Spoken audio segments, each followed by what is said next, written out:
Welcome to the Scottish Rite Journal podcast, an audio presentation of the Scottish Rite Journal, brought to you by the Supreme Council of the Scottish Rite, Southern Jurisdiction, Mother Supreme Council of the World.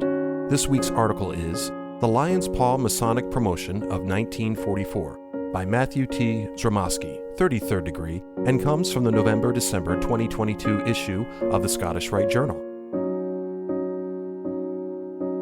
Very few Masons today would be familiar with what was one of the most widely distributed Masonic books in history, The Lion's Paw, written by Carl H. Cloudy.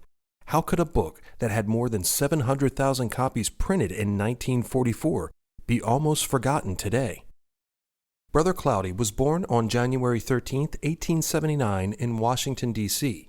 He was an author and photographer who worked for one time at the New York Herald. He also wrote science fiction novels for young people, such as The Mystery Men of Mars. This prolific Masonic author was involved with a variety of Masonic publications, including those of the Masonic Service Association, and he eventually founded and promoted the Short Talk Bulletin, well known to Masons throughout North America and still published today.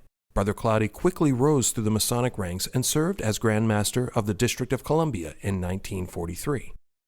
In 1944, past Grand Master Cloudy wrote and released what is probably the most widely distributed Masonic work of fiction ever printed, The Lion's Paw, subtitled A Story of Freemasonry.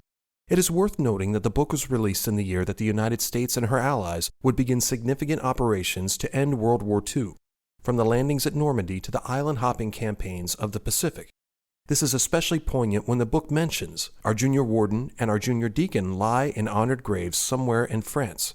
In this case, he is referencing World War I, but it is an experience that generation would share with the World War II generation just over 2 decades later. The 218-page novel takes place in the early 20th century, ending around 1931. The main character is Winters Folsom Millard, whom we get to know by the nickname Winty. We quickly learn he is from an upper-middle-class family and that his father is past master of a local lodge. Winty is very curious and asks his nurse, a daycare provider in today's vernacular, whom he calls Plain Sarah, what a lodge is. She says it is a secret society and that his father is a past master. She then tells him he must ask his father if he wants to know more. Winty's father later describes the master of a lodge. He's sort of like a king or a president and a potentate and a poobah and a father and mother and Plain Sarah all rolled into one. Thus begins Winty's introduction to the Masonic fraternity. Shortly after Winty learns about Freemasonry, tragedy strikes, and he is orphaned. Plain Sarah informs him that he will be moving to the Masonic home at Winterboro, and in the course of the novel, we watch Winty grow, mature, and become a man.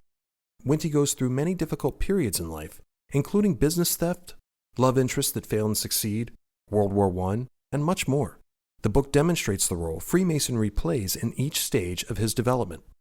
One early event teaches Winty that not even Freemasonry is free from human shortcomings. When Winty's good friend Ben wishes to petition a Masonic lodge with him, it unfortunately becomes apparent that Ben's petition will likely be rejected because of his Jewish faith. Rather than abandoning his friend, Winty follows the true Masonic path of brotherhood and withdraws his petition. He chooses a different lodge where both of them are welcome, and together they become members of Joppa Lodge. We then see the positive force Freemasonry has on Winty during the coming years through good times and bad. He goes on to serve as worshipful master of the lodge, and we realize that Freemasonry is the one constant in his life that took an orphan young man and turned him into a responsible, hard-working, and dedicated family man. The Lion's Paw is fiction, but most of us who have been Masons for a while quickly will recognize certain characters, situations, and incidents. Of particular interest is the book's distribution. It was dedicated to all Master Masons in the service of the country. The book then was published for free distribution to servicemen by Army and Navy Masonic Service Centers.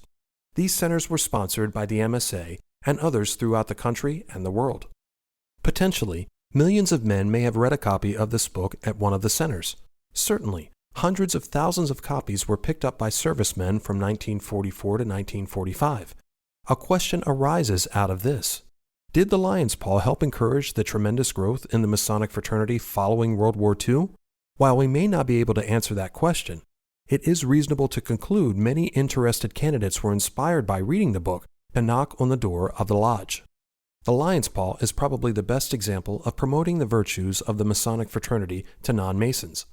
Past Grandmaster Cloudy, in writing this book, sought to show how Masonic principles were vital in a world at war. In addition, he demonstrated the brotherhood of man working together in a charitable and caring manner.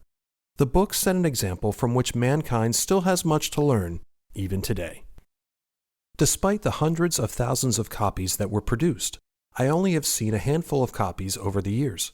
Occasionally, they can be found in antique bookstores or online. I encourage you to pick up a copy and enjoy something we don't see too often, a Masonic fiction quick read that will make us smile as we recognize Masons we know or their types in the story it presents. One of the most moving lines is on the last page of the book. Winty is responding to his young son who has asked him the same question he did of his own father many years ago. What is a past master? Winty, however, gives a different reply.